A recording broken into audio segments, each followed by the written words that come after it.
Bien, hermanos, que el Señor nos bendiga a todos. Espero que tengan listos su lápiz, su libreta. ¿Cuántos trajeron lápiz, libreta para anotar? ¿Listos? Entonces, no solamente van a anotar contenido, también los exhorto a que anoten, si se quedan con duda en algo, anótenlo en algún momento, porque quizás en algún momento de la serie se estén respondiendo las preguntas de cualquier duda de algo que no se entendió bien. Como bien ha sido anunciado desde el domingo pasado, hoy vamos a estar comenzando una serie de eclesiología que básicamente va a responder muchísimas preguntas sobre la doctrina de la iglesia. Nuestro objetivo con hacer esta serie es avanzar hacia una eclesiología más bíblica en nuestra iglesia, de tal manera que podamos darle más gloria a Dios al nosotros cumplir los gustos de Dios cuando Él diseñó su iglesia y cumplir sus demandas para ella. Y para ello básicamente estamos proponiendo varios temas que se los voy a enumerar. Esto puede variar en algún momento en dependencia de las dudas o del debate. Quizás podamos entender que hay que añadir otra cosa, de explicar más cosas y añadir más predicaciones, pero hasta ahora son 7. En una primera, ¿qué es la iglesia y cuál es su propósito? Una segunda predicación sería ¿qué es el discipulado? Una tercera predicación sería ¿quiénes son los oficiales de su iglesia, y cuál es el oficio de ellos dentro de la iglesia? Una cuarta predicación, ¿qué cosa es el congregacionalismo? Una quinta predicación, ¿cuál es el rol de la mujer en la iglesia? Una sexta predicación sería ¿qué son las organizaciones paraeclesiásticas? Y una séptima es ¿qué cosa es la autonomía de la iglesia? ¿Hasta dónde llega el dominio que tiene la iglesia sobre sí misma? ¿Ok? Básicamente serían esas 7, aunque puede variar. En esta mañana nos corresponde comenzar con la primera.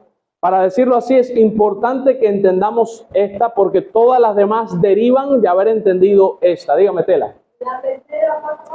La tercera es quiénes son los oficiales de la iglesia y cuál es su función. Y la cuarta es qué es el congregacionalismo. ¿Ok? En esta primera vamos a estar hablando qué cosa es la iglesia y cuál es su propósito. Básicamente está dividido en 2 puntos la enseñanza. Primero, definir qué es una iglesia. Segundo, definir, ya sabemos lo que es una iglesia.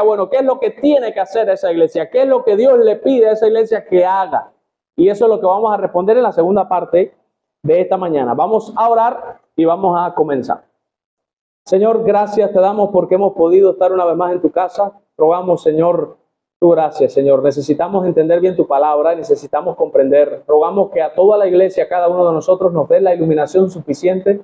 Dame a mí la facilidad de palabra, Señor, para saber explicar correctamente y hacerlo todo para tu gloria y para el bien de la iglesia, Señor. Rogamos, Señor, que nos dejes ver lo que tú ves, como tú lo ves y para tu gloria. Señor, hazlo por amor a ti mismo y por amor a tu pueblo, que tanto necesita conformarse a tu palabra. Te lo ruego en el nombre de Jesús. Amén. Ok.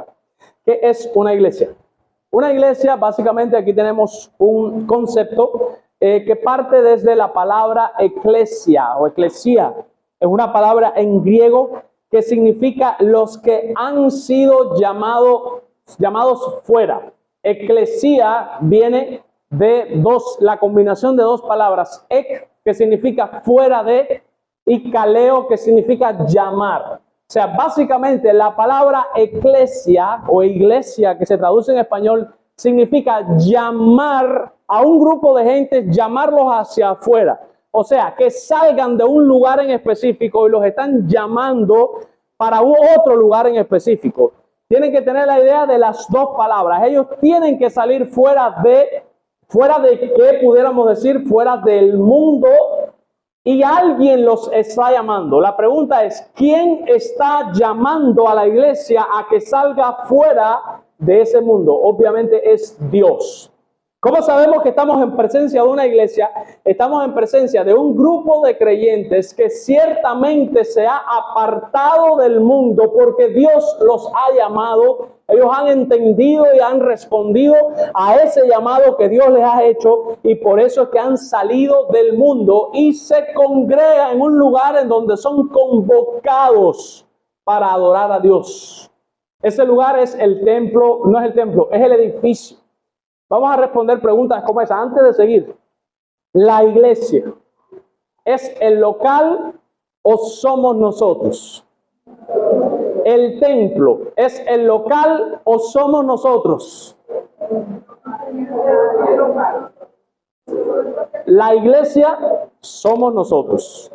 La iglesia es el grupo de creyentes. Cuando tú dices, el problema es que nosotros en español decimos voy para la iglesia y tú lo que entiendes es que vienes para el edificio, pero realmente la iglesia es el grupo de creyentes. Cuando dices la iglesia fiel, sin mancha ni arruga, se está refiriendo a los creyentes, no al templo, ¿ok? Y cuando decimos templo, el templo no es este. El templo somos nosotros también. La Biblia dice que el Espíritu Santo mora en nosotros, que nos anhela celosamente y que Dios nos ha hecho el templo de su Espíritu Santo. O sea, el templo somos nosotros también. ¿Qué es lo que es esto? El edificio. Vamos a decirlo así, el local en donde regularmente nos congregamos. Pero nos podemos congregar en otro lugar. Lo que hace que Dios esté en medio nuestro es que la iglesia se reúna en un lugar. Puede ser aquí o puede ser debajo de una mata. Si la iglesia se reúne en el nombre del Señor, Cristo lo promete, donde hay 2 o 3 congregados en mi nombre, ahí estoy yo. O sea, donde sea, sea debajo de una mata o sea en un local bonito como este. Pero donde sea que se congregue la iglesia, si es en el nombre del Señor, ahí está Él, en medio nuestro, para hacer ciertas cosas. Que después caeremos un poco más en eso más adelante a medida que avance la serie. Ahora, Sugel Michelén, en su libro El cuerpo de Cristo, él habla y define qué cosa es la iglesia. De hecho, esta definición es de él. Y él dice que la iglesia es un término que significa los que han sido llamados fuera de o los que han sido convocados. Es una santa convocación. Los están llamando. Oye, vengan para acá, salgan de ahí, vengan para aquí, dejen eso que están haciendo allá y vengan a hacer esto que yo quiero que hagan aquí. ¿Ok? En la antigüedad, miren, la palabra iglesia o eclesía no es una palabra que surgió nueva en el Nuevo Testamento. Era una palabra que ya existía. Y es lo que explica Sugel Michelén. En la antigüedad una palabra que se usaba para referirse a un grupo de ciudadanos que eran convocados a reunirse en una asamblea para administrar los asuntos cívicos de la comunidad. O sea, había un problema en la comunidad y decía, vamos a resolverlo en una asamblea jurisdiccional, no sé si está bien dicho eso, donde vamos a decidir qué va a pasar ahí. Y esa palabra que se utilizaba para decir asamblea o vamos a congregarnos para resolver este problema era eclesía. Así que detrás de la palabra eclesía está el concepto de una asamblea convocada con un propósito. En el caso de la gente del mundo era resolver un problema. Se robaron un carro, ¿quién se lo robó? Vamos a reunir a la eclesía, al grupo de gente, y ahí vamos a decidir quién fue el ladrón y cuántos años le vamos a meter preso por haberse robado el carro, por ejemplo. Convocada con un propósito y que posee cierto grado de autoridad. Eso es importante entenderlo, esa frase, porque de eso después, cuando llegue la última predicación, que es la autonomía de la iglesia, vamos a definir hasta qué punto es el grado de autoridad que tiene la iglesia.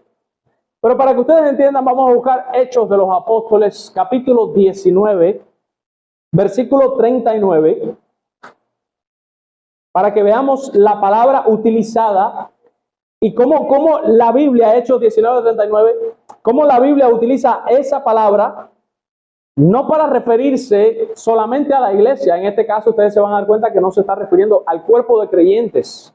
Se está refiriendo a un grupo de personas que se congregan en un lugar para tomar una decisión. Ustedes saben, miren arriba el contexto, arriba del versículo 23, tienen el subtítulo de lo que pasó. Dice, el alboroto en Éfeso. Ustedes saben que se arma un alboroto porque Pablo viene predicando y los artífices que tenían ganancias con sus negocios, Pablo viene predicando que no, que ese no es Dios, que es el Dios verdadero, y ellos salen diciendo que Diana es la diosa de los efesios y ven en Pablo y en la predicación del evangelio una amenaza. Y dice la escritura, dice en el 38 que si Demesio y los artífices que están con él tienen pleito contra alguno, audiencias se conceden y procónsules hay. Acúsenle los unos a los otros. La idea es como que hay un tribunal. Vayan al tribunal y resuelvan este problema en el tribunal y dejen esta algarabía y este alboroto en la calle. Y dice el 39, y si demandáis alguna cosa, en legítima asamblea se puede decidir. La palabra que se traduce ahí en español, asamblea, es eclesía. O sea, si hay algún problema con Pablo y esta gente lo que están predicando en una legítima eclesía, se puede decidir. O sea, era una palabra que no era únicamente de la iglesia como tal. O sea, nosotros lo usamos nada más para nosotros, pero antes era una palabra que se utilizaba para un grupo de personas que se congregaban para tomar decisiones legales. No sé si me entienden. Por eso da la idea de un grupo de gente que los llaman a venir a hacer algo, pero ese grupo de gente que se congrega tiene cierto grado de autoridad para tomar decisiones y para hacer cosas. Eso es una iglesia. ¿Ok? ¿Estamos claros hasta ahí? Dice el propio Sujel Michelin, ahora bien, cuando esta palabra se utiliza en el Nuevo Testamento para señalar a la iglesia de Cristo, se refiere a la asamblea de aquellos que han sido llamados por Dios por medio del Evangelio, fuera del mundo y fuera del pecado, para poner su fe en Jesucristo y someterse a Él como el Señor. La iglesia es una asamblea convocada por Dios mismo. ¿Se recuerdan los que leyeron el grupo de WhatsApp que les puse ayer?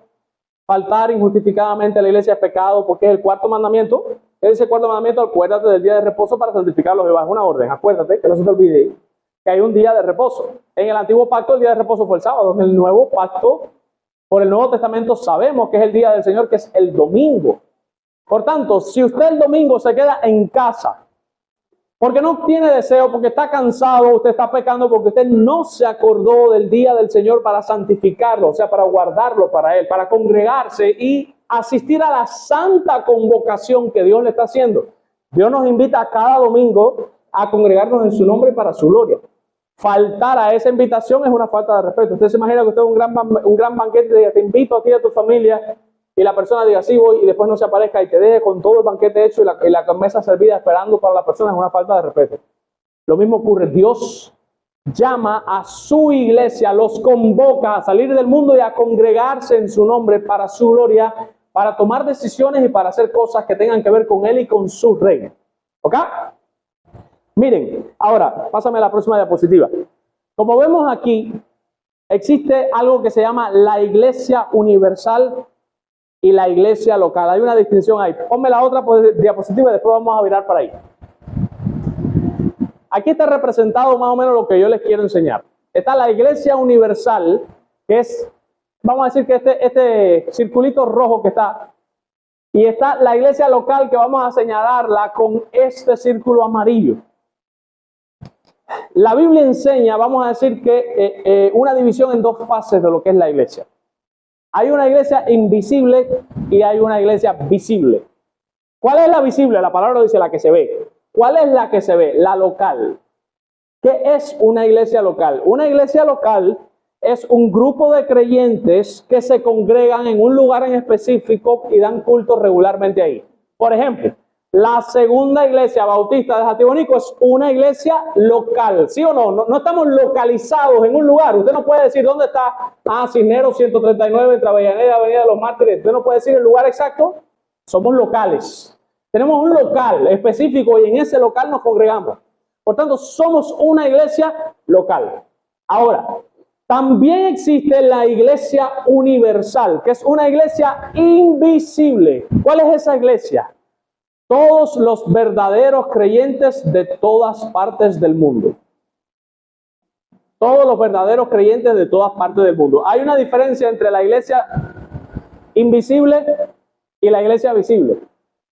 En la iglesia invisible, la membresía, porque tiene una membresía, por si no lo saben, son únicamente los verdaderos creyentes, los salvos de verdad. Son los miembros de la iglesia invisible. Ahora, hay un fallo, vamos a decirlo así, en la iglesia visible. ¿Cuál es el fallo? Que en la membresía de la iglesia visible hay verdaderos cristianos y hay hipócritas también. ¿Por qué? Porque como la iglesia visible es una iglesia local que la administra, vamos a decirlo así, seres humanos, pues los seres humanos somos falibles y por mucho que uno quiera poner una pila de filtros, si no cumple esto no puede ser miembro, al final siempre se filtra a alguien que se va porque somos falibles, nos podemos equivocar. Hermano, se ha dado el caso que a veces hasta el propio pastor de la iglesia es el primero que no está convertido. Imagínense ustedes que el propio pastor no esté convertido, ¿qué podrá esperarse? Eso ha pasado. Muchísimas iglesias cuyos pastores son ladrones o cuyos pastores son adúlteros. Ustedes saben que aquí en Jatibonico ha habido escándalos con respecto a eso. Pastores que han manoseado y han tocado mujeres. Y tú dices, el pastor pasó todos los filtros, entró al seminario y no lo detectaron. Se graduó, lo ordenaron y el hombre, años de ministerio acabando y no lo habían detectado. La iglesia visible tiene ese pequeño problema. Mírame a la diapositiva anterior. Hay una iglesia universal que es la iglesia invisible y hay una iglesia local que es la iglesia visible. De hecho, en las propias palabras de Cristo se ve. Vamos a buscar Mateo capítulo 16, que es de hecho donde estuvimos teniendo la lectura devocional, y van a darse cuenta cómo Cristo habla de la iglesia universal primero y después habla de la iglesia local. Van a darse cuenta por qué se sabe que está hablando de dos formas distintas de la iglesia. Mateo 16, 18, tenemos la primera, y dice claramente en el 18, y yo también te digo que tú eres Pedro, y sobre esta roca edificaré mi iglesia y las puertas del Hades no prevalecerán contra ella. Pregunta, ¿a qué iglesia se está refiriendo él? ¿A la local o a la universal? Obviamente que es a la universal, porque si decimos que es a la local tendríamos que decir que Cristo nada más va a edificar una sola iglesia. Bueno, ¿y cuál es? Vamos a decir, ok, la de Jerusalén. Pues entonces tendríamos que decir que Cristo prometió nada más edificar la iglesia de Jerusalén y que las puertas del Hades no prevalecerían contra la iglesia de Jerusalén y todas las demás estamos embarcados. No. Obviamente usted se da cuenta que Él está prometiendo edificar su iglesia universal, los verdaderos creyentes en todas partes del mundo, esa iglesia invisible que solamente sabe Dios quiénes son esos verdaderos creyentes que forman parte de esa iglesia. Cristo promete edificarla. El propio Cristo hablando en Mateo 18, versículo 17, hablando de la disciplina en la iglesia. Ustedes saben cuál es el proceso de la disciplina. Hermano peca, usted va a hablar con él. Si te escucha, felicidades. Si no te escucha, buscas 2 o 3 testigos, vuelves a hablar con él en presencia de los 2 o 3 testigos. Si te escucha, felicidades. Si no te escucha, dice el versículo 17, si no los oyere a ellos, dilo a la iglesia. Eso es Cristo de nuevo hablando. Obviamente no puede ser la iglesia universal, porque para que la iglesia universal se entere que yo tengo problemas con fulano, tendría que escribir en Facebook, Iglesia Universal, ya hice el primer paso con fulano, lo llamé solo y no me hizo caso. Ya hice el segundo paso, lo llamé con 2 testigos y tampoco me hizo caso. Ahora lo digo y tratar de hablar con CNN a ver si me concede una entrevista para salir a nivel mundial en todas partes para que la iglesia entera se entere. No. Dilo a la iglesia. ¿A cuál iglesia? A la iglesia local en donde está el problema. O sea, se dan cuenta que en Mateo 16, 18 él dice, edificaré mi iglesia. Está hablando de una iglesia más universal, más global. Y cuando habla aquí de la disciplina en la iglesia, está hablando de una iglesia más localizada. Está en un lugar en específico. De hecho, mire una definición que hace un comentario. Dice, la iglesia local es un grupo de creyentes en Jesucristo que se reúnen en un lugar en particular. Ese lugar tiene fe, tiene dirección incluso. Tú puedes decir, está en tal lugar, detrás de tal lugar, allí. Es un lugar en particular. Y se reúne, mire la palabra, regularmente. O sea, a cada rato. Casi siempre semanal, ¿sí o no? En el día del Señor. A veces hasta más de una vez a la semana. Sin embargo, la iglesia universal está compuesta por todos los creyentes en Jesucristo en todo el mundo. Esa iglesia universal es la que va a estar en el cielo. Eso significa que hay gente en las iglesias locales que no va a estar en el cielo. Porque forman parte de la iglesia local, pero no forman parte de la iglesia universal. Todo el que forma parte de la iglesia universal se congrega en una iglesia local. O sea, el verdadero creyente tiene 2 membresías. Una ciudadanía israelita de la Nueva Jerusalén, es miembro de la iglesia universal y es miembro de una iglesia local. Sin embargo, hermanos, que nos quede claro. Hay personas que son miembros de la iglesia local que nunca van a llegar al cielo ni se van a salvar y por tanto nunca fueron miembros de la iglesia universal. Son miembros de la local y no son miembros de la universal. Vamos a avanzar un poco en las diapositivas, Yamani. Pásame la otra también. Míralo aquí. Ponme la otra diapositiva. Y después vamos a virar ahí. Vamos a ir a Mateo capítulo 13. Mateo capítulo 13.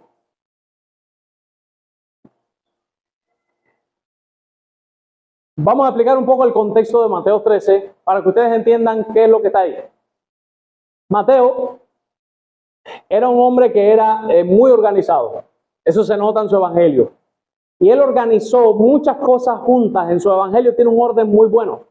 Y por ejemplo, todas las parábolas que tenían que ver con el reino, él las organizó en un solo capítulo, el capítulo 13. Te buscan Lucas y una está regada por un lado, el otro está por el otro, pero Mateo dijo, no, esto habla de lo mismo. No, espérate, vamos a unirlas todas en un solo lugar, aquí. El sermón del monte. Todas estas palabras fueron dichas en el monte de los olivos. No, espérate, vamos a organizar esto, capítulo 5, 6 y 7. Y vamos a ponerlo todo junto aquí. Después te lo mira en Marcos, está un pedazo por aquí, un pedazo por allá, un pedazo por acá, pero Mateo lo organizó. Mateo era más sistemático. Y entonces Mateo organiza las parábolas del reino. En el capítulo 13, el capítulo 13 entero son 7 parábolas, si mal no recuerdo, 7 o 8, no me acuerdo ahora. 8, creo que son. Y todas son las parábolas del reino. Cuando usted mira en el capítulo 12, usted se da cuenta que los fariseos están teniendo problemas con Cristo. Mejor dicho, Cristo está teniendo problemas con los fariseos, está teniendo oposición. Si usted mira, por ejemplo, en el versículo 38 del capítulo 12 arriba, en el subtítulo dice que la generación perversa demanda una señal. O sea, él está diciendo que ellos le están demandando señal porque ellos son perversos. Él está en problemas con ellos. En el versículo 43, arriba usted ve el subtítulo que dice el espíritu inmundo que vuelve. Y él dice que el espíritu sale de la persona y va por lugares secos. Y cuando regresa y ve la casa vacía, viene y busca 7 espíritus peores que ellos y entran a morar en la casa y el postrer estado viene a ser peor que el primero. Y él no se lo aplica a una persona. Él se lo aplica a su generación. Y dijo, así mismo acontecerá con esta generación. O sea, él está teniendo problemas. Básicamente, los discípulos tienen una duda de por qué si el reino ha venido, los malos no están siendo destruidos. Y Jesús quiere responder esa pregunta y lo responde en parábolas. ¿Por qué lo responde en parábolas? Él mismo lo dice. Miren el versículo 10 del capítulo 13. Entonces, acercándose los discípulos le dijeron, ¿por qué les hablas en parábolas? ¿Sabes? Una cosa lógica.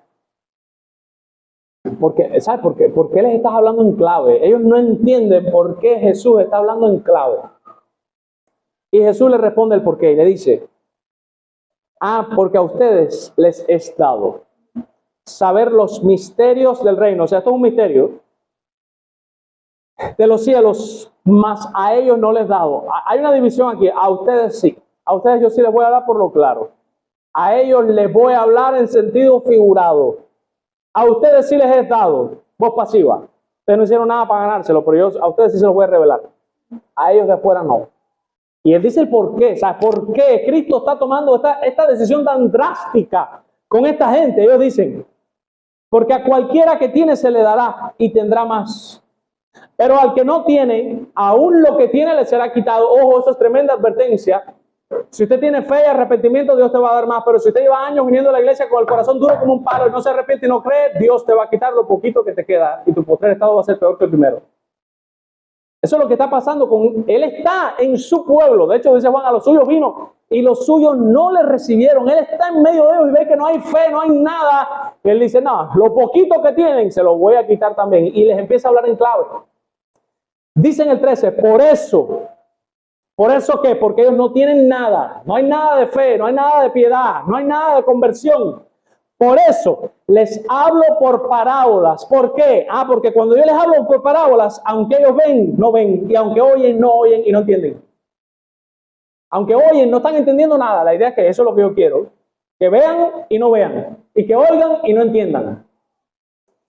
De manera que se cumple en ellos la profecía de Isaías cuando dice, de oído oiréis y no entenderéis. Y viendo veréis y no percibiréis, dice el texto, porque el corazón, y aquí está la pregunta es ¿por qué Cristo está siendo tan drástico? ¿Por qué Jesús está diciendo, no quiero que entiendan, no quiero que vean? Aquí responde, porque el corazón de este pueblo se ha engrosado y con los oídos oyen pesadamente y han cerrado sus ojos para que no vean con los ojos y oigan con sus oídos y con el corazón entiendan y se conviertan y yo los sane. O sea, el texto está diciendo, esta gente no quiere oír. No quiere ver, quiere seguir en su pecado. Ah, eso es lo que tú quieres. ¿Cuál va a ser la respuesta mía? ¿Tú no quieres oír? Yo no voy a dejar que oigas. ¿Tú no quieres ver tu maldad? Yo no voy a dejar que veas.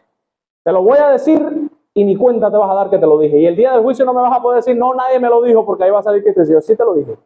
Lo que tú no querías ver. Y como tú no querías ver, pues entonces yo te lo dije enredado, para que no vieras de verdad. Y para que no entendieras de verdad. Eso es lo que está diciendo él. Cristo está enfadado con esta nación porque tiene un corazón obstinado, un corazón muy inclinado hacia el mal. Y por eso es que les está hablando el clave.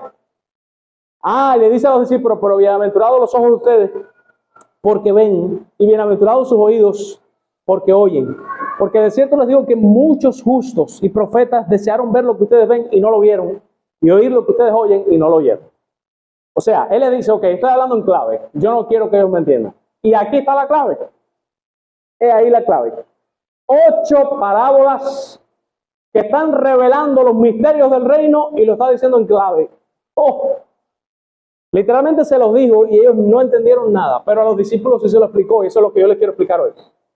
Ahora, la estructura de esas parábolas, 1, 2, 3, 4, 5, hay aquí. Bueno, yo creo que son 8, si mal no recuerdo. La estructura es la siguiente.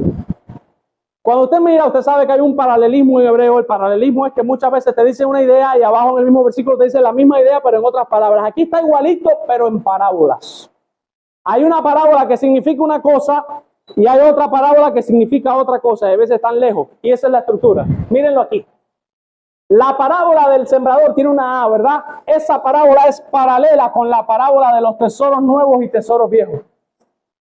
Es la misma idea dicha en 2 parábolas distintas. Esa es la estructura. Es una estructura quiasmática. Los discípulos le hacen preguntas y Jesús les responde. Mírenlo aquí. Aquí vemos de nuevo más abajo que Jesús les hace preguntas y los discípulos responden. Fíjate, aquí preguntan los discípulos y Cristo responde. Aquí pregunta a Cristo y responde a los discípulos. La parábola del trigo y la cizaña coincide y es paralela con la parábola de la red. Es la misma idea dicha de 2 formas distintas.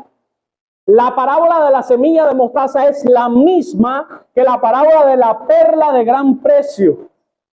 La misma idea, a lo que me refiero.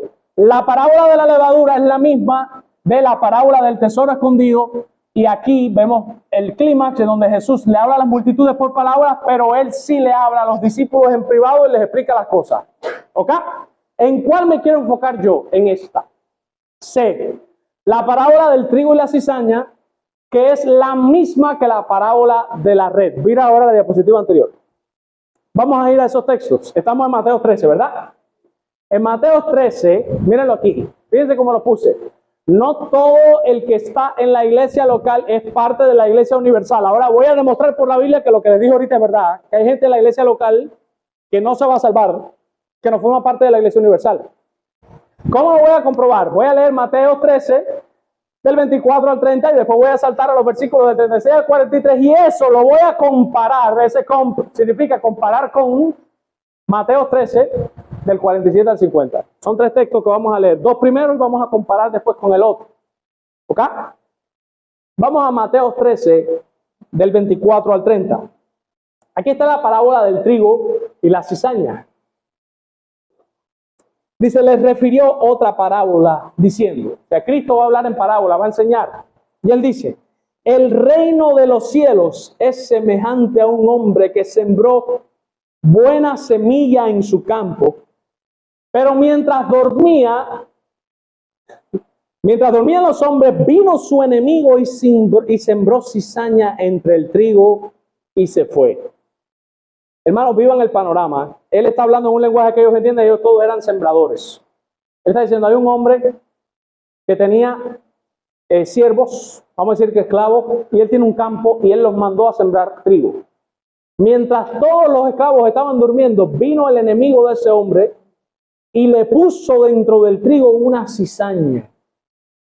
Yo no sé si ustedes saben que la cizaña es muy parecida al trigo. De hecho, cuando van creciendo juntas, no se puede diferenciar cuál es el trigo y cuál es la cizaña.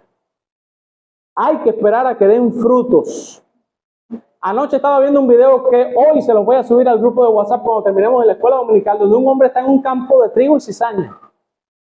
Y sale el trigo lleno de frutos, a tal punto está tan cargado que se dobla para adelante. Él lo espiritualiza un poco, pero bueno, ustedes ven bien eso. Se dobla y al lado está la cizaña. Y la cizaña, como no tiene fruto, es una espiguita que parece fruto, pero él mismo la toca y dice, miren, para que usted vea esta fofa, es pelito, no tiene nada. Y como no pesa porque no tiene fruto, está paradita. Así, al ladito del trigo. El trigo está inclinado y la cizaña está parada. Y él dice, ve, que tú lo notas cuando da fruto, lo mismo que dice la parábola. Está diciendo Cristo que viene un hombre y manda a sembrar el campo y el enemigo. Dice en el 26, cuando salió la hierba y dio fruto, entonces apareció también la cizaña. Vinieron entonces los siervos del padre de familia y le dijeron, Señor, ¿no sembraste buena semilla en tu campo? ¿De dónde pues tienes cizaña? Y él le dijo, un enemigo ha hecho esto. Y los siervos le dijeron, ¿quieres pues que vayamos y la arranquemos? ¿Tú quieres que arranquemos la cizaña? Mira la respuesta que te le digo, no. No sea que al arrancar la cizaña arranquéis también con ella al trigo. Como se parecen mucho, le digo, se pueden equivocar y puede haber una injusticia en el proceso. Que arranquen a alguien y sin querer arranquen el que no tenía que arrancar. Dejen crecer juntamente el uno y lo otro hasta la siega. Y al tiempo de la siega, yo diré a los segadores, recojan primero la cizaña y átenla en manojo para quemarla, pero recojan al trigo en mi granero. Esa es la parábola. Ahora Jesús explica la parábola, que eso es lo bueno que tiene. Y por eso vamos a saltar al versículo 36, que viene la explicación de la parábola. Miren el subtítulo arriba, Jesús explica la parábola de la cizaña. Dice, entonces, despedida la gente. Fíjense, le dijo la parábola y despidió a la gente. La gente se fue, la gente nunca escuchó la explicación de la parábola. La gente escuchó la parábola, ya. Ellos se quedaron sin entender nada. Despidió a la gente y entró Jesús en la casa y acercándose a él sus discípulos, hermanos, miren, los discípulos tampoco entendieron la parábola. Para que ustedes vean que no fue, que los inconversos no entienden, no, ni los creyentes, ellos tampoco, ellos también se quedaron perdidos en la parábola. Le dijeron, explícanos la parábola de la cizaña, se quedaron con dudas. Bueno, ¿qué quisiste decir? Bueno, no entendimos nada. Y le respondió y él les dijo. Aquí él va a decir cuáles son los detalles. Dice, el que siembra la buena semilla es el Hijo del Hombre, o sea, él. Él es el que siembra la buena semilla. La buena semilla, vamos a decir que es el mensaje del Evangelio, el reino. El campo es el mundo. Se va sembrando en todo el mundo, se va sembrando la semilla. La buena semilla son los hijos del reino acá. La buena semilla son los hijos del reino. O sea, la buena semilla son los verdaderos creyentes que se van poniendo en todas partes del mundo. ¿Ah? Y la cizaña son los hijos del malo. Ah, hay hijos del malo. ¿Dónde? Eso lo vamos a responder después. El enemigo que la sembró es el diablo. O sea, el diablo viene poniendo gente mala. Es lo que está diciendo él hasta ahora. Cristo pone gente buena y te está diciendo que el diablo también pone gente mala. La pregunta es, ¿dónde la pone? Dice, y los segadores, perdón, el enemigo que la sembró es el diablo, la siega es el fin del siglo, o sea, el final, el juicio final, y los segadores son los ángeles. Los ángeles son los que van a recoger. De manera que como se arranca la cizaña y se quema en el fuego, así será en el fin de este siglo. Enviará el Hijo del Hombre a sus ángeles y recogerá, miren ahora, de su reino. Eso es una palabra clave ahí, porque arriba ahorita dijo que era el mundo. Ahora cambia la palabra y no dice que es el mundo, ahora dice que es su reino. Su reino. De hecho, la parábola empieza diciendo el reino de los cielos es semejante a. Él está hablando de su reino. A todos los que sirven de tropiezo y a los que hacen iniquidad. ¿Qué significa eso? Que en el reino de Cristo hay gente que sirven de tropiezo y hay gente que hace iniquidad. Y los echarán en el horno de fuego, allí será el lloro y el crujir de dientes. Entonces los justos resplandecerán como el sol en el reino de su Padre. El que tiene oídos para oír, que oiga. ¿Qué está diciendo Cristo? Se los voy a poner más fácil y después les voy a explicar. Y les voy a poner el ejemplo de la red, que es la parábola que es igual a esta. Lo que Cristo está diciendo es que Él va por todo el mundo salvando gentes. En todo el mundo Él va salvando gente. Esa gente cuando se salvan, se congregan en una iglesia visible que es la expresión visible del reino. Pero el diablo también va cogiendo su gente y las va metiendo dentro de la iglesia, infiltra la iglesia de él con gente que no sirve, gente que hace iniquidad, gente que es mala. ¿Y qué es lo que está diciendo Cristo? ¿Cuándo esta gente va a salir de la iglesia de Cristo? Cristo responde: al final. ¿Qué significa eso? Que mientras que Cristo no venga, vamos a tener que lidiar con inconversos dentro de la iglesia. Eso va a ser así hasta el final, hasta el día del juicio. Siempre va a haber en todas las iglesias locales gente salva y gente perdida. Eso no se va a poder evitar. Siempre va a haber trigo y va a haber cizaña. ¿Por qué digo que es dentro de la iglesia y no en el mundo? Pues recuérdense que digo en el mundo. Porque hay otras personas que interpretan que es que en el mundo hay gente buena y gente mala. Los buenos son los de Dios y los malos son los que no son salvos.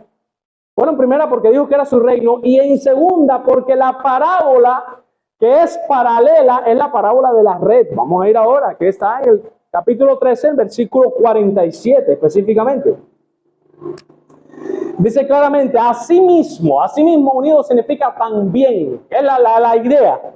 También el reino, y miren claramente, de los cielos, está hablando del reino de los cielos, hermano. El reino de los cielos es semejante a una red que echada en el mar recoge toda clase de peces, y una vez llena, la sacan a la orilla y sentados recogen lo bueno en cestas y lo malo lo echan fuera. Así será en el fin del siglo, o sea, cuando se acabe todo. Saldrán los ángeles y apartarán los malos de entre los justos. O sea, dentro del grupo de los que se llamaban justos van a sacar a los malos que están ahí infiltrados, haciéndose pasar por justos. Y los echarán en el horno de fuego, o sea, el infierno. Allí será el lloro y el crujir de dientes. ¿Lo ven, hermano? Está hablando del reino de él, de su iglesia. En la iglesia el evangelio va atrapando peces buenos y peces malos. Eso lo enseñó Cristo en otro pasaje. Muchos son los llamados, pocos los escogidos. Mucha gente llega tras el llamado, pero no todo el que llega, llega. No son todos los que están, ni están todos los que son. No todo el que está sentado en un banco en la iglesia y asiste a la iglesia es cristiano. Y esta es la parte donde tenemos que estar con los ojos abiertos y no podemos ser ingenuos y pensar que todo el que viene a la iglesia se va a salvar. De hecho, debería darnos temor. Porque la pregunta que uno debe hacerse no es fulano, está la pregunta es, bueno, Daniel, ¿dónde me quedo yo? ¿Ustedes se imaginan que en el día del fin del siglo, cuando los ángeles vengan apartando y me cojan, me levante un ángel y me ponga para la parte izquierda? Pues la Biblia dice que los que están a la izquierda, apartados de mí, malditos, que me pongan en la izquierda. ¿Ustedes se imaginan eso? Qué triste debe ser para una persona que se creyó salva y vivió engañada la vida entera. Que quede claro, hay trigo y cizaña dentro de la iglesia. No todo el que se dice creyente es un verdadero creyente, y no todo el que dice Señor, Señor entrará en el reino de los cielos. ¿Cómo voy a demostrar que el reino es la iglesia? En el propio Mateo, capítulo 16, que lo estuvimos viendo ahorita, Mateo 16, 18 y 19, miren lo que dice Cristo. Yo también te digo que tú eres Pedro, y sobre esta roca edificaré mi iglesia, y las puertas del Hades no prevalecerán contra ella, y a ti te daré las llaves del reino de los cielos, y todo lo que atares en la tierra será atado en el cielo, y todo lo que desatares en la tierra será desatado en los cielos. Hay una imagen aquí de un reino, pero ese reino se está comparando con una casa que tiene llaves, ¿sí o no? Vamos de nuevo al 18. Yo también te digo que tú eres Pedro, y sobre esta roca, sobre la declaración de que él es el Cristo, yo edificaré mi iglesia, ¿ya? Pero esa iglesia ahora se asocia con una imagen de una casa. Dice, las puertas del Hades no prevalecerán contra ella, y a ti te daré las llaves. A Pedro se le dieron las llaves del reino. ¿Las llaves de qué? De la casa. Y esa casa es la iglesia universal, que a la misma vez es el reino. De hecho, es el único pasaje en todo el Nuevo Testamento que une a la iglesia con el reino. Y fue Cristo personalmente el que lo hizo. O sea, Cristo dijo, la iglesia que yo voy a edificar es la misma que es mi reino, y de la cual tiene Pedro las llaves. La llave tiene que ver con la autoridad. Pedro, vamos a decir ahí, como el representante de los apóstoles, tenía autoridad para atar y desatar, que es lo que está diciendo ahí. La idea es como tomar decisiones, tomar medidas. La frase, todo lo que atares en la tierra será atado en el cielo, significa todas las decisiones que tomes en la tierra, yo las voy a respaldar desde el cielo. Porque tú tienes la autoridad, tienes la llave del reino. Puedes abrir el reino o lo puedes cerrar. Eso lo dice en Juan: a quienes les remitieren los pecados les serán remitidos, y a quienes se los retuvieran les serán retenidos. ¿Sabe lo que significa eso en otra versión? A quienes ustedes decidan perdonar el pecado, yo desde arriba se los voy a perdonar. Y que ustedes decidan que no, yo tampoco se los voy a perdonar. O sea, la iglesia tiene, en ese sentido, eran los apóstoles, ya murieron, ahora queda relegado a la iglesia. Tiene la autoridad de abrirle el reino a quien quiera y tiene la autoridad de cerrárselo cuando entiende que la persona no es digna, que fue lo que hizo Cristo. Él entendió que su generación no era digna de escuchar los misterios del reino y se los dijo para que no lo entendieran, se los dijo en parábola. La iglesia puede hacer lo mismo. Nosotros podemos entender, fulano de tal no es digno de recibir el evangelio, y que nosotros tomemos una decisión aquí y digamos: nadie nunca más le predique el evangelio a fulano.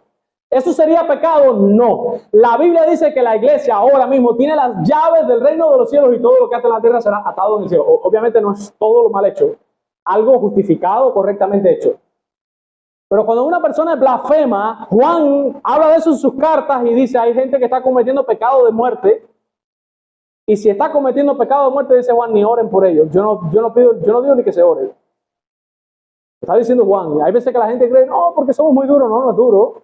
Es tener la Biblia en la mente. Hay gente que no se merece ni que oren por ellos. Y eso es lo que le está diciendo Pedro. Esto es un reino. La iglesia es el reino. Y las llaves son la autoridad. En el tiempo apostólico la tenían los apóstoles. Ahora, al morir los apóstoles, la tiene la iglesia local. Tiene autoridad para hacer ciertas cosas. Eso lo veremos en la última predicación. No voy a adelantarme a eso. ¿Ok? Ahora bien, la iglesia está representada como una casa. Es lo que estábamos viendo ahí. Y esa casa, que en aquel entonces, vamos a decirlo así, simbólicamente ahí lo administraba Pedro, básicamente los apóstoles, esa casa es el reino.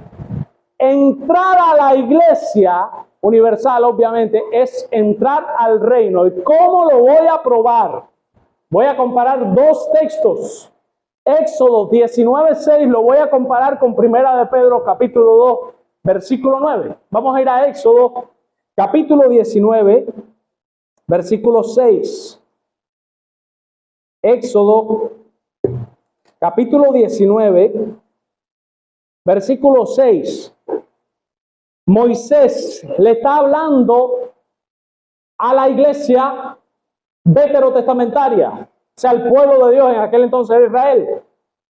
Y le dice: y ustedes me serán un reino de sacerdotes y de gente santa. Fíjense, ustedes me serán un reino.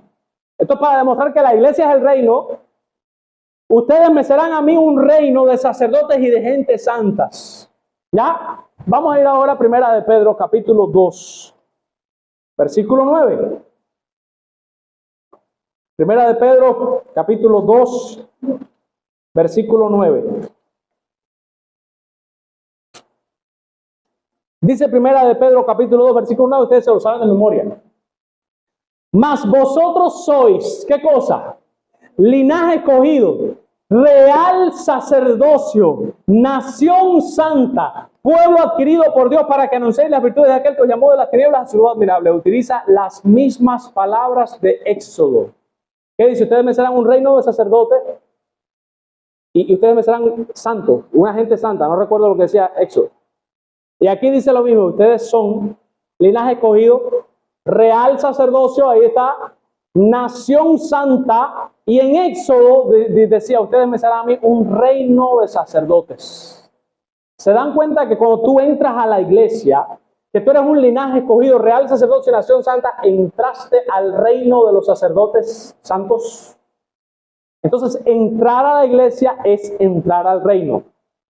Pero entrar a la iglesia universal, que les quede claro, no todo el que está en la iglesia local es parte de la iglesia universal, y ese es el peligro de esto. No nos podemos confiar, hermanos, ni siquiera yo.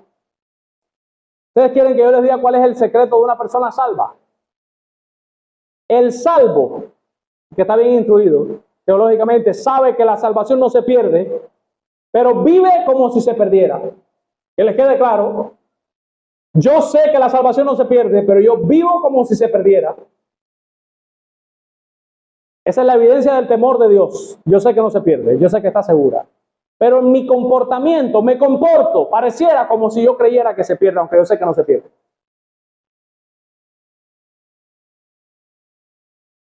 Coalición por el Evangelio tiene una definición de esto que les estábamos hablando aquí. Él dice, el Nuevo Testamento visualiza dos tipos de asambleas o dos tipos de iglesias. Una es del cielo, hay una sola en el cielo, que esa es la universal, y hay muchas en la tierra, que es la local.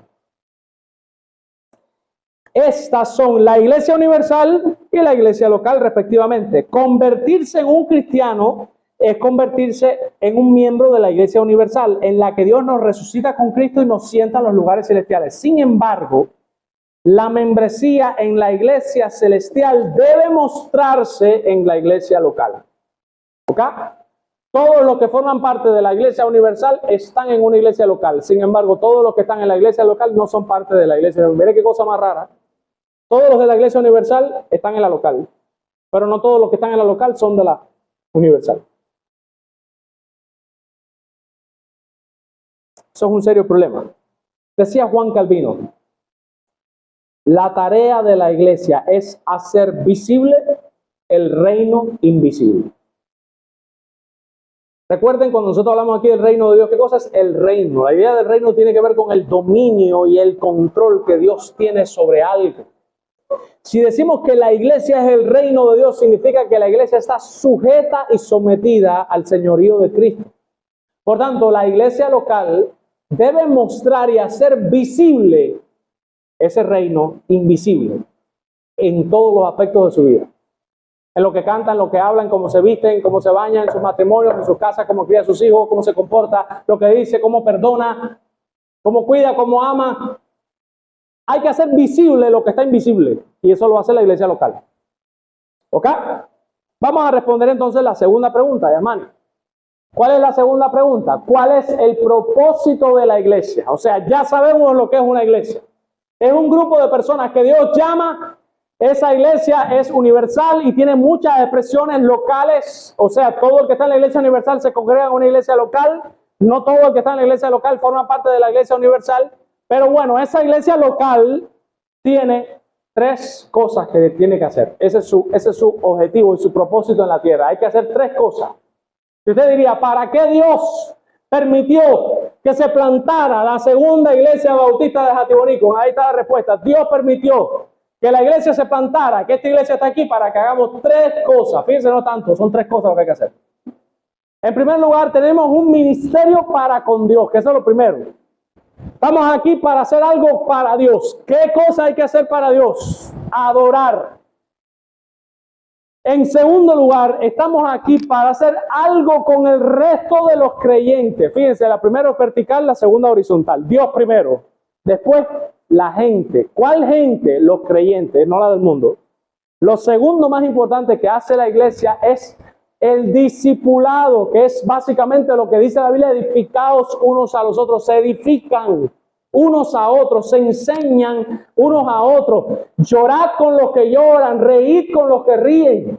Hablad entre vosotros, enseñando con salmos, con himnos y con cánticos espirituales, hablando con gracia en vuestros corazones. Eso es lo que hace la segunda función de la iglesia, es edificarse mutuamente, enseñarnos mutuamente. Y lo tercero, que es el ministerio para con el mundo, la evangelización. Predicar el evangelio a toda criatura, sobre todo aquellos que no conocen a Cristo. Toda oportunidad que Dios nos dé hay que aprovecharla. Eso es lo que dice la Biblia, redimiendo bien el tiempo. Toda oportunidad que se te dé ahí mismo, preséntale el evangelio. Y recuerden, el evangelio no son buenos consejos, es una noticia. No es ve a la iglesia y lee la Biblia, ora para que Dios te ayude. Esos son consejos. No, ese no es el evangelio. Usted no le da ningún consejo a nadie. Usted le dice lo que ya Dios hizo para salvarlo. Que Cristo nació, murió, vivió una vida perfecta, murió, resucitó y ascendió. Ustedes saben que son esos 5 pasos por ahí que vienen, son 6. Más o menos por ahí se van guiando y le dicen el mensaje. Y después los llaman a hacer 2 cosas, a creer y arrepentirse. Vamos a explicar básicamente por arribita las 3 cosas. Pásame la diapositiva ahí. Entonces se ve un poco lejos, pero bueno, vamos a ir ahí. Adoración. Bueno, básicamente aquí lo dice, está la adoración corporativa. Les puse aquí los elementos de la adoración corporativa y les puse también la adoración privada. ¿Qué es la adoración corporativa? La adoración corporativa es la adoración que hacemos cuando nos reunimos en la iglesia local. Todos los domingos, ¿qué se hace? Bueno, aquí lo dice claramente. Básicamente lo que hacemos es un culto. ¿Qué es lo que hace un culto ser un culto? ¿Cuál es la diferencia entre un culto y un concierto? ¿Cuál es la diferencia entre un culto y un show? Bueno, en un show siempre hay un moderador que está intentando que los que están sentados ahí abajo se sientan bien. En un culto hay mucha gente que tienen dones y talentos que lo están poniendo al servicio. Fíjense, el que tiene los dones y talentos lo que hace es trabajar para los que están ahí abajo. O sea, yo estoy poniendo al servicio lo que yo tengo para que ustedes, por el bien de ustedes. Ahora mismo yo estoy poniendo al servicio de ustedes el don mío de la enseñanza. Por ejemplo, yo estoy usando el don que Dios me dio para enseñar cosas, lo estoy usando para que ustedes aprendan qué cosa es la iglesia y qué hace la iglesia. Por ejemplo, en estos momentos yo soy el esclavo de ustedes. Yo ahora mismo estoy trabajando para ustedes. Ustedes son los que están siendo beneficiados y yo soy el que estoy perdiendo. Yo no estoy ganando nada. Bueno, obrando humanamente, yo estoy ganando, obviamente el Señor recompensa toda la obra. Pero en el momento de ejercer, yo ahora mismo no estoy aprendiendo nada. Todo lo que estoy haciendo es enseñando. Y ustedes están aprendiendo constantemente. Servir. O sea, en un culto, los cristianos que se paran aquí adelante, lo que vienen es a servir, que eso es lo que significa la palabra ministrar. Servir. Tengo el don de la enseñanza, voy a enseñarte. Tengo el don de cantar, voy a ayudarte a cantar. Tengo el don de exhortarte, voy a exhortarte. Tengo el don de hacer buenas oraciones, pues te voy a enseñar un poco a orar haciéndolo yo para que viéndome tú más o menos cojas y tengas la idea de cómo se ora. No sé, eso. ¿Qué es lo que hace que un culto sea un culto? Que no es un show. No se está buscando en ningún momento que los que están allá abajo se sientan bien. ¿Qué es lo que se busca en el culto? Que el que está mirando desde arriba se sienta bien, él es el que se tiene que sentir bien. Para que él se sienta bien hay que hacer lo que él mandó a que se hiciera. Dios ha dejado revelado en la Escritura qué es lo que tiene que ser un culto y qué es lo que hay que hacer en los cultos. Él lo dice claramente. Dios quiere que en todos los cultos se ore. Oración congregacional. Dios quiere que en todos los cultos se lea la Biblia y que las demás personas escuchen la lectura y presten atención. Y aquí al lado están los textos. Dios quiere que en todos los cultos se predique la Biblia y que el resto de las personas atienda y preste atención a la predicación. Dios quiere que en todos los cultos la iglesia le cante. Dios quiere que cada vez que se pueda se bautice a nuevos creyentes. Dios quiere que cada vez que se entienda se dé la cena del Señor para acercarse a Él por medio de ella. Y Dios quiere que se dé con liberalidad, con gratitud, no por tristeza ni por necesidad, que se le dé ofrenda para la extensión de su reino. Eso es lo que hace que un culto sea un culto. Para eso hay que observar el principio regulador del culto cristiano que está aquí arriba. ¿Qué dice el principio regulador? Ya lo dice la palabra, es un principio que regula. Eso es lo que hace que el culto no se convierta en un show. Yo tengo un talento para el Señor. Yo sé remolinear, por ejemplo. Y se para alguien que sabe remolinear y empieza... Mi pregunta, ¿en qué me puede edificar a mí que estoy sentado ahí en el banco, verte a ti, darte 300 vueltas en la plataforma? En nada. Para que el culto no se convierta en eso, hay un principio que lo enseña la Biblia, que es el principio regulador que regula. Mira, nada más pueden hacer esto. Y por eso lo regula. Esto y nada más. Para que no se convierta en un show, para que no deje de ser un culto, para que siga siendo siempre un culto. Dios quiere que nosotros nos edifiquemos y Él no va a dejar que se haga nada que no edifique. Por eso es que nosotros creemos que los dramas no están ordenados en la Escritura y que las iglesias no deben hacer dramas. En ninguna parte de la Escritura dice, ustedes cojan una historia bíblica y dramatícenla, para que los que estén ahí abajo, ¡qué emocionante está esta historia! Y se sientan edificados. Eso no lo dice la Escritura. La Biblia dice que se proclame una historia, sí, se enseña, pero no se dramatiza. Principio regulador, básicamente. Levítico 10 del 1 al 2, Nadab y Abiú añadieron fuego extraño al incienso. Y dice la Escritura que descendió fuego del cielo y los mató. ¿Por qué los mató? Pregunta. Porque introdujeron en la adoración algo que Dios no mandó. O sea, de ese texto aprendemos que no podemos incluir nada que no esté ordenado. Por eso es que no puedo poner un drama, porque no lo manda. Si lo añado un drama, estoy poniendo una cosa inventada por mí. Es lo mismo que hicieron Nadab y Abiú. Pusieron el incienso que a ellos les gustó. A mí me gustan los dramas, vamos a hacer un drama. No. Si pongo una danza litúrgica, que son una pila de muchachas bailando con un pandero, ¿en qué te edifica a ti mirar una pila de muchachas moviendo una pila de cintas de colores en el aire y dando 300 vueltas con un vestido muy bonito que cuando ella gira se abre así como una copa? Mi pregunta, ¿en qué te edifica eso? Respuesta, en nada. Por eso es que no debemos inventar una cosa que no está diseñada por Dios para edificarnos. Ese es el principio regulador. Cuando uno va a adorar, tiene que adorar en los términos de Dios y tiene que hacer las cosas como Dios quiere y diseñó que se hagan para poder complacer a Dios. Segundo texto de Deuteronomio 12, del 29 en adelante, que dice, cuando ustedes entren a la tierra que Jehová tu Dios le da, cuídense de no hacer como hacen ellos. Y dice claramente, guardarás todos mis estatutos. Y dice, no añadirás a ellos, ni tampoco le quitarás. No añadir ni quitar. Levítico es, no añadas. Deuteronomio te dice, no añadas, pero te pone ahora otra cosa, no quites tampoco. Eso significa que si yo en un culto oro, leo la Biblia, predico la Biblia y ofrendamos y no cantamos, ya. No fue un culto, no quedó bien. Ya a Dios no le gustó porque Él mandó que cantemos salmos, himnos y cánticos espirituales cada vez que nos congregamos. O si cantamos, por ejemplo, y no se trabaja nada con la Biblia, no se explica nada de la Biblia, no se lee la Biblia, no se dice nada con la Biblia, no, hermano. Eso no es un culto, tampoco. Eso está mal. ¿Lo ven? No es que solamente no se puede añadir, es que tampoco podemos quitar de lo que está establecido. Y el último texto, segundo de Crónicas 26, del 16 al 20, es el texto cuando Ezequías, entró en el templo. Él era el rey de la nación y él dijo, bueno, yo puedo ser sacerdote. No sé qué le pasó. Entró y cogió un incienso y dijo, yo voy a ofrecer incienso en el templo. Y vino el sacerdote corriendo atrás de él con 80 sacerdotes más y lo pararon. Y le dijeron, oye, eso no te corresponde a ti, ¿sabes? Tú no lo puedes hacer. La ley lo dejaba claro que eso nada más lo podían hacer los sacerdotes y los de la línea de Aarón. Ahí ellos se lo advierten, no hagas eso, no cometas esa prevaricación contra Jehová, se lo dicen claramente, no es al rey, Dios no dejó al rey que hiciera eso, eran nada más los sacerdotes. Y dice la escritura que él dijo, no, yo sí lo voy a hacer, y dice la escritura que le empezó a salir en el momento lepra en la frente. Y se lo llevaron leproso. O sea, parte del principio regulador también es no dejar que alguien tome el rol que Dios no le asignó.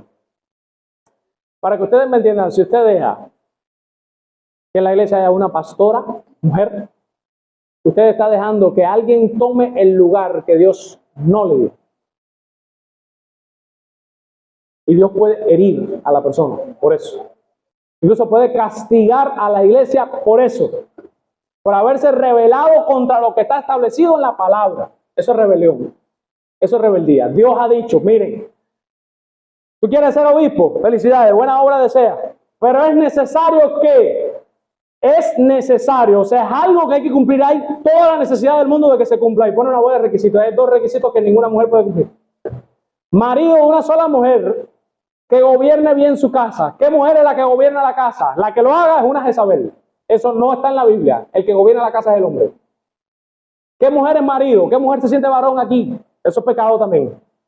Tampoco. Entonces, ¿cuál es la conclusión lógica? Ninguna mujer puede ser pastora. Y si usted coge y dice, no, ella sí puede ser pastora y la pone, en primera que la pone a ella en un rol que no le corresponde, Dios la puede castigar a ella, o puede castigar a la iglesia por apóstata y por rebelde, por rebelarse a una cosa que Él ha establecido en su palabra que no se puede, que no quiere.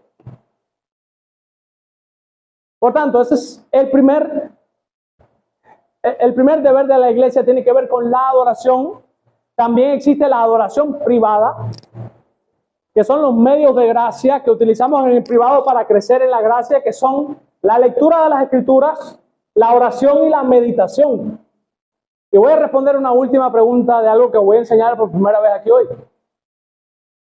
¿Quiénes? Miren la pregunta que está aquí arriba. ¿Quiénes? Ahí dice ¿quiénes? ¿Quiénes tienen que estar en el culto de adoración? ¿Quiénes tienen que estar en el culto de adoración? Deuteronomio 31 del 11 al 13 responde. Vamos a buscar el texto. Deuteronomio 31 del 11 al 13.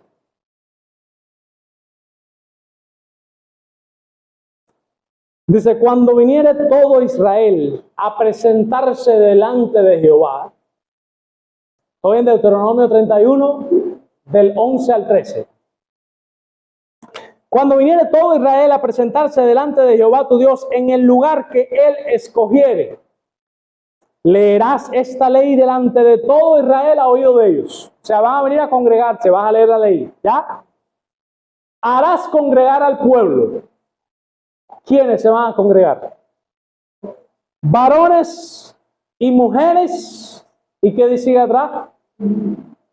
Y niños. ¿Les queda claro? Varones y mujeres y niños. Uno de los errores garrafales de la iglesia evangélica es que divide en clases la escuela dominical.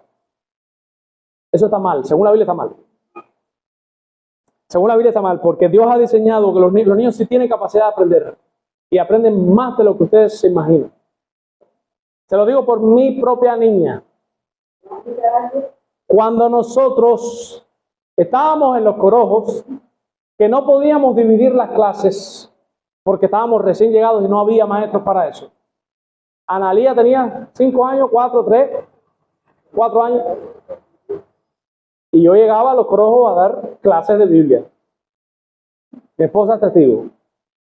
Analía, yo no voy a decir obviamente que no entendía todo lo que yo decía, pero ella entendía más de lo que yo me imaginaba que había entendido. Muchísimo. Aquí hay testimonios del propio Samuel que se ha quedado aquí en algunos momentos de la clase y después ha sabido repetir como un papagayo todo lo que yo prediqué. Y Samuel es un niño.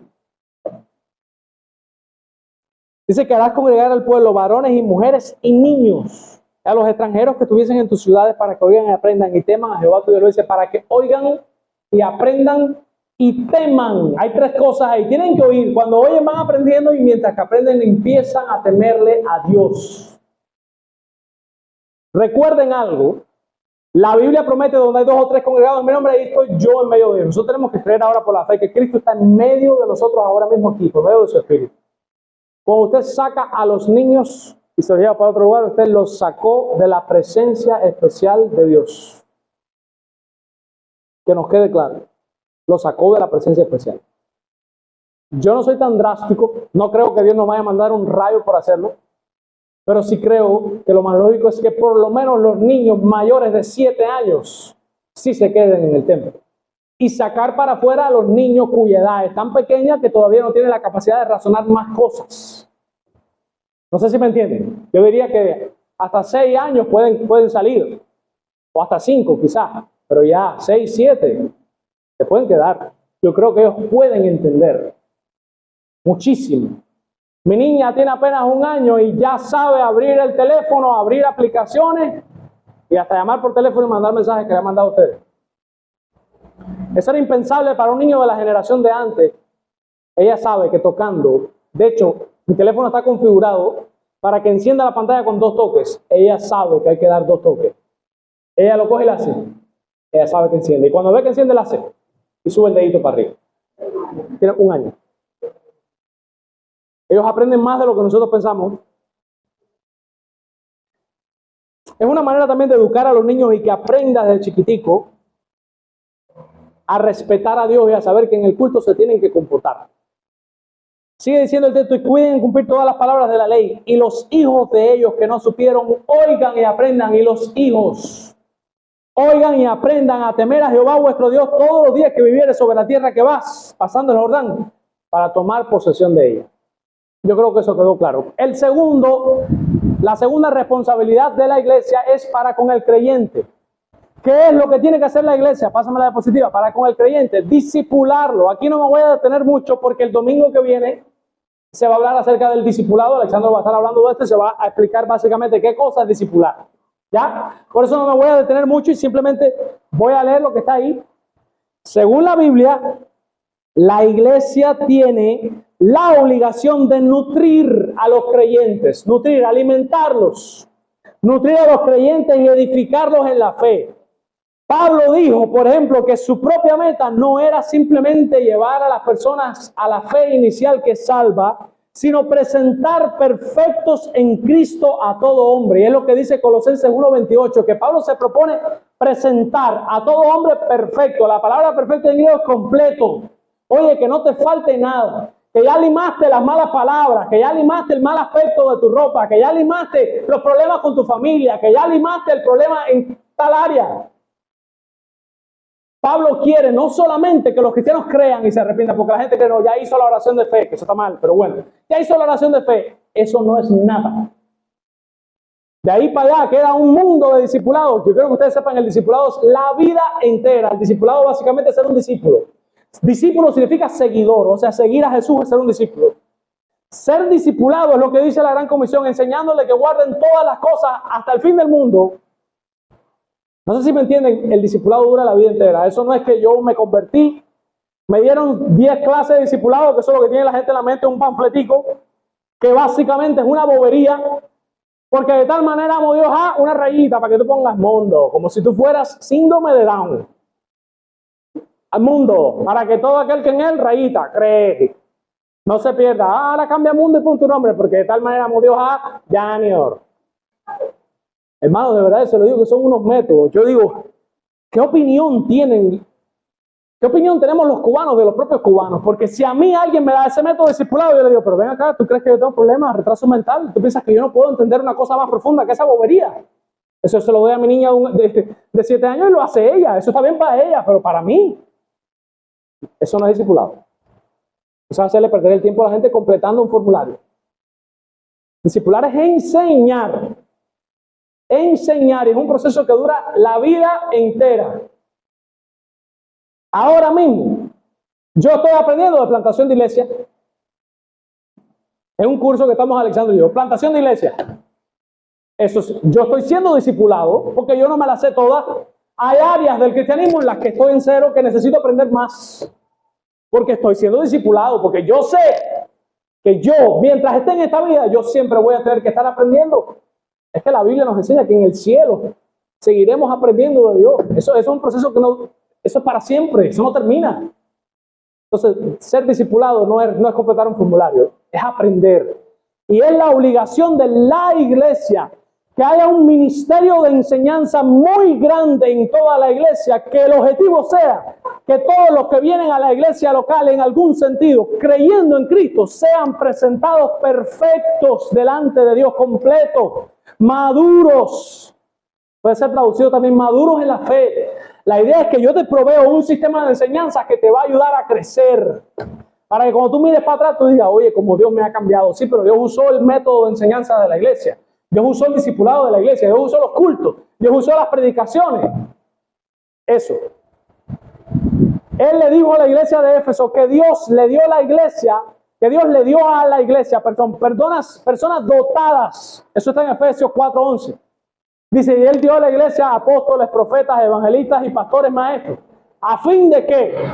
A fin de perfeccionar, dice en la Reina Valera del 60, pero de capacitar al pueblo de Dios para la obra del servicio y para edificar la iglesia de Cristo. El texto en Efesios 4, del 11 al 13, dice claramente que Dios le dio a la iglesia los apóstoles que escribieron la Biblia, los profetas que escribieron la Biblia, los evangelistas que salen a predicar y los pastores maestros para que ellos enseñen a la iglesia a fin de que ellos crezcan y después ellos sean capaces de hacer la obra del ministerio.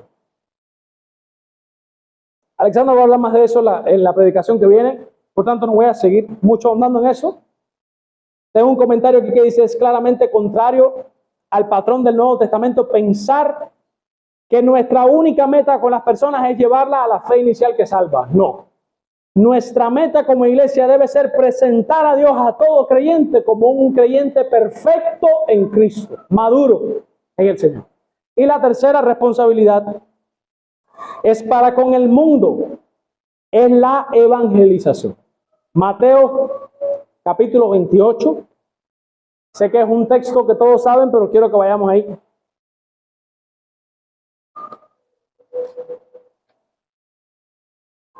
Mateo capítulo 28, versículos 19 y 20. Cuando Jesús se va, les deja a la iglesia la gran comisión. Voy a responderles la pregunta, ¿qué es la gran comisión? Es una gran tarea que Dios le dejó a la iglesia. ¿Cuál es la tarea? Dice el versículo 19. Por tanto, de hecho, como dicen que empieza en el 18b, toda potestad me es dada, porque ese por tanto es la consecuencia de que Él tiene toda la potestad. La idea es como que yo tengo toda la autoridad en el cielo y en la tierra, como yo tengo dominio sobre todo, por tanto, vayan, sin miedo, vayan y hagan discípulos que yo estoy con ustedes todos los días hasta el fin del mundo. ¿Ya? Por tanto, id y hacer discípulos a todas las naciones, bautizándolos en el nombre del Padre, del Hijo y del Espíritu Santo, y enseñándoles que guarden todas las cosas que os he mandado, y aquí yo estoy con vosotros todos los días hasta el fin del mundo. Amén. ¿Ok? ¿Cómo se cumple la gran comisión? En español tenemos dos verbos en imperativo ahí, id y hacer, ¿sí o no? Id y hacer. Y ahí la conclusión que ustedes sacan, no, hay que ir y hacer. En griego hay un solo imperativo, hacer. En griego dice, por tanto, yendo, hagan discípulos a todas las naciones. Es lo que dice en griego. Hay un solo imperativo, hay una sola orden ahí, hacer discípulos. ¿Qué es eso? Discipulado. Lo que vimos anteriormente, enseñarles. Eso es lo que dice ahí, enseñándoles que guarden todas las cosas. ¿Cómo se cumple la gran comisión? Usted evangeliza. Y cuando la persona se convierte, la enseña. Esa es la gran comisión. Evangeliza a la persona. Y cuando la persona se convierte, la trae para la iglesia y la empieza a enseñar. Hasta que empiece a madurar. Va a llegar el momento incluso que esa persona que en algún momento fue neófito, después puede ser tu pastor. Que sea él el que enseñe a otra gente. Esa es la gran comisión. Instruir a las personas. Enseñarles a que guarden todas las cosas. ¿Cómo se cumple? Bautizándolos en el nombre del Padre, del Hijo y del Espíritu Santo. Enseñándoles que guarden todas las cosas y haciéndolos seguidores de Cristo. Esa es la tarea principal. Miren, está en verde. Eso no está por gusto ahí. Eso lo puse para que resaltara. La evangelización es el ministerio primario de la iglesia hacia el mundo. ¿Cuál es mi deber como iglesia para con el mundo? Evangelizarlo. Se lo digo porque hay cristianos que creen que el deber de la iglesia es ayudar, dar comida. Eso se llama el evangelio social. Son cristianos socialistas. No, vamos a darles comida. Si eso fuera a cumplir la gran comisión, entonces todas las organizaciones no gubernamentales estarían cumpliendo la gran comisión, porque hay organizaciones no gubernamentales que le dan comida a los pobres, que se van para África con una bola de contenedores y llegan a África y le dan comida a todos los pobres. ¿Tú dices, eso es evangelizar? No, eso no es evangelizar. No podemos confundir el ser buena gente y ayudar a los pobres con evangelizar. Evangelizar es una cosa y ayudar a los pobres es otra cosa. La responsabilidad primaria, lo más importante que tiene que hacer la iglesia para con el mundo, no es darle comida, ni hacer como hace la gente, vamos a traer un peluquero, una manicure, entonces hacen como un team, entonces primero pasan la gente, se pintan el pelo, después le hacen la queratina, después le pintan las uñas, y al final les dan un tratado. No, está evangelizado, no. Está arreglado el pelo, está pintado las uñas, pero evangelizar, un tratado puede evangelizar a alguien, no me parece. Porque cuando Cristo dijo que evangelizaran, Él no dijo en ningún momento escriban en un papel. No, Él dijo, ustedes tienen que hablar, proclamar. De hecho, la palabra que se utiliza siempre es proclamar. Es algo que es hablado. Hermano, es una cosa muy gloriosa y muy profunda. Hay que explicarla. En un papel, tú no puedes explicar. Además, seamos sinceros, hermanos. En los métodos de enseñanza, la lectura es uno de los menos por los cuales se aprende. No sé si ustedes sabían eso. Las personas aprenden más viendo y oyendo que leyendo. Es un método de inteligencia que muy pocos lo tienen desarrollado, y menos en nuestro país. Nuestro país no es un país de cultura de leer. Mentira, los cubanos no leen. No tienen ni tiempo para leer, se pasan la vida entera en cola. ¿Quién va a leer un libro? Aquí nadie lee, son muy pocos los que leen. Nuestro país no es un país de cultura de lectura. Hace falta hablar. ¿Qué es nuestro país? Muy chacharocho. Eso sí. Pues use la cháchara, aproveche la cola y hable. Y ahí sí van a aprender. Y preséntele el evangelio. Ese es el método, ese es el ministerio principal de la iglesia. Por eso me gustó el pensamiento de Living Waters, que es un artículo de internet que él puso. El propósito principal de la iglesia no es hacer labor social o ser benévola o hacer humanitaria. Aunque Jesús poseía la capacidad de sanar a todas las personas enfermas del mundo, él no sanó a todas las personas enfermas que había en su tiempo. Algunas nada más. No fue su propósito inicial sanar el aspecto físico del hombre. El propósito inicial de él era que se sanara el alma. Jesús alimenta 5,000 personas y al otro día viene una multitud inmensa de grande detrás de él. Jesús se puso contento, negativo, le cayó mal. ¿Por qué le cayó mal? Usted lo lee en el texto, eso está en Juan. Jesús se viró para ellos y le dice, ustedes vienen detrás de mí porque vienen buscando, pero yo soy el pan y yo soy el maná que descendió del cielo. Y la idea es como que búsquenme a mí, el alimento soy yo, no vengan detrás de mí porque les estoy dando comida, vengan detrás de mí porque quieren escuchar la palabra. A Jesús le cayó súper mal. Dice la Escritura que muchos dejaron de seguirlo en ese día y para más rematar, para que ustedes vean si le molestó a Jesús que fueran detrás de los peces y los panes, en lugar de ir detrás de él, que se viró para los propios discípulos y dijo, ¿se quieren ir ustedes también? Estaba molesto, hablando de buen cubano, estaba picado. ¿Se quieren ir ustedes también? Pero no, Señor, ¿cómo vamos a ir si solo tienes palabra de vida? Pero también me avisan, se van y se van también ustedes.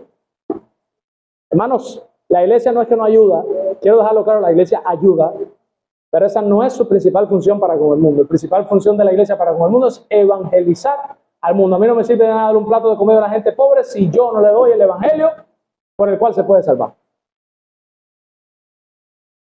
No solo de pan vivirá el hombre. Y la última diapositiva. Aquí lo puse.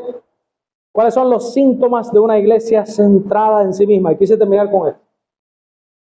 Síntomas de una iglesia centrada en sí misma. ¿Cómo tú sabes que estás en una iglesia que lo único que le importa es yo, y no mira hacia afuera? Dice, los cristianos dominados por el egoísmo no van a la iglesia a buscar de Dios ni a adorar a Dios. Se acercan a la iglesia con una actitud en el corazón que más o menos la idea es como, ¿qué puede hacer Dios por mí? La idea no es necesito de Dios, sino bueno, ¿qué me puede dar Dios? ¿Qué beneficio puedo obtener yo por esto? Están interesados en su bienestar personal. Tienen en poco la grandeza y la gloria de Dios. Son comunes los pensamientos como, nadie se preocupa por mí. No le importo a nadie. Nadie me visita. Hermano, cada vez que escucho eso, yo voy a hablar de eso después que termine el libro.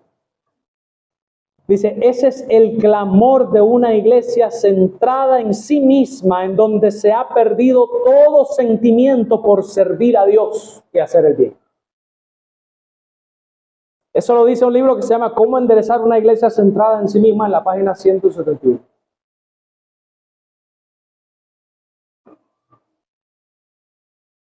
A los cristianos les gusta que los visiten, respuesta sí, obviamente. Sí les gusta que los visiten. Ustedes saben lo que yo no puedo entender. Yo he hablado de esto con mi esposa 500 veces. No sé si se lo he dicho a Dori, no sé si se lo dije a Macy una vez, ahora lo voy a decir aquí mismo. Yo no puedo entender una persona que no viene a la iglesia porque está molesta, porque no la han ido a ver en tal cantidad de tiempo. Eso para mí es inconcebible. Porque cuando tú manifiestas que la razón por la cual no estás viniendo a la iglesia es porque no te han ido a ver, significa que a ti lo que te importa es la gente y no Dios. Cuando tú vas a la iglesia buscando a Dios, te puede pasar como me pasó a mí. Yo me convertí en el año 2009. Dios me llamó en el año 2009. Comencé el ministerio en el año 2012. Pasaron 3 años, ¿sí o no? 9, 10, 11 y 12. 3 años en donde en el 12 empecé ya como tal de pastor frente a una iglesia. 3 años. ¿Cuántas visitas pastorales tuve en 3 años? Una y sin querer. ¿Saben por qué? Porque salió un grupo de jóvenes inmenso de grande que eran mi cumpleaños, iban para mi casa con un cake y cuando el pastor lo vio parece que le dio pena y se coló. Y por eso fue a mi casa. En 3 años, una sola visita, sin querer. O sea, que visita legítima de voy a visitar allá, nunca. A mí me hizo falta la visita de mi pastor para yo convertirme, para llegar a ser pastor, o para entregarme a las cosas del Señor, para empezar a cantar, que fue lo primero que hice en la iglesia. No, hermano. A mí me hizo falta el Espíritu Santo, que ya lo tenía, y me hizo falta un deseo intenso de servir a Dios y de buscar de Dios, y por eso iba a la iglesia. Cuando una persona se queja de que yo no estoy desanimado porque nadie me viene a ver, eso lo que te quiere decir es que la vida espiritual de esa persona, mira, está, eso, ahí no hay nada. Si tú necesitas de la visita de otra persona para buscar de Dios, significa que tú no tienes el Espíritu Santo. Porque cuando uno está enamorado de Dios y tiene necesidad de Dios, uno hace lo que tenga que hacer y vence la barrera que tenga que vencer y hace lo que tenga que hacer para ir a la iglesia. Hermanos, miren los hermanos del 5. Esa gente son unos campeones. Nosotros debería darnos vergüenza. Aquí ha habido días que ha llovido. Esa gente viene por la línea. A veces vienen, ahora no, ahora Saider tiene un coche y los trae, pero antes no había coche. Y venían caminando, a veces por la línea en fango. Y son los primeros en llegar a la iglesia. Ah, no, yo no voy a la iglesia porque nadie me ha venido a ver. O porque la cuadra mía tiene un charquito adelante. La gente coge caminos llenos de charcos. No tienen ni acera. Vienen caminando por una pila de cuadritos que si tropiezan y se caen, se parten la boca con el raíz de la línea y vienen a la iglesia. Porque cuando se quiere, se puede. Cuando hay necesidad de Dios, se busca. Porque todo el que busca encuentra y todo el que quiere, halla. Entonces, hermanos, a modo de resumen, ¿qué es la iglesia? Es un pueblo llamado por Dios, sacado del mundo, convocado por Dios para hacer cosas para Dios. ¿Qué cosa tiene que hacer? 3 cosas hace la iglesia. Adorar a Dios, edificar a los creyentes y evangelizar al mundo.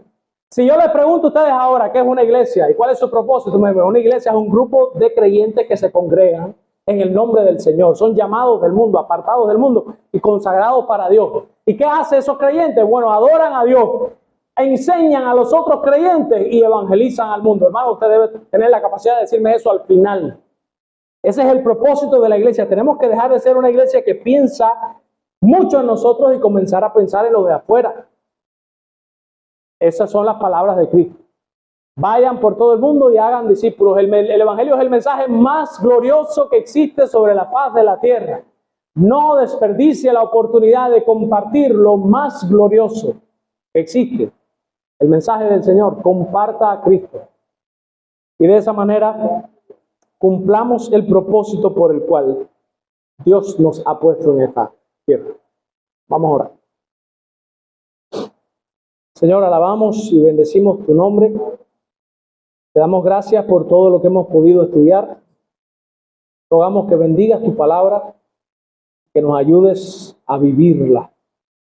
Señor, convierte, cambia esta iglesia. Cámbianos a todos, madúranos.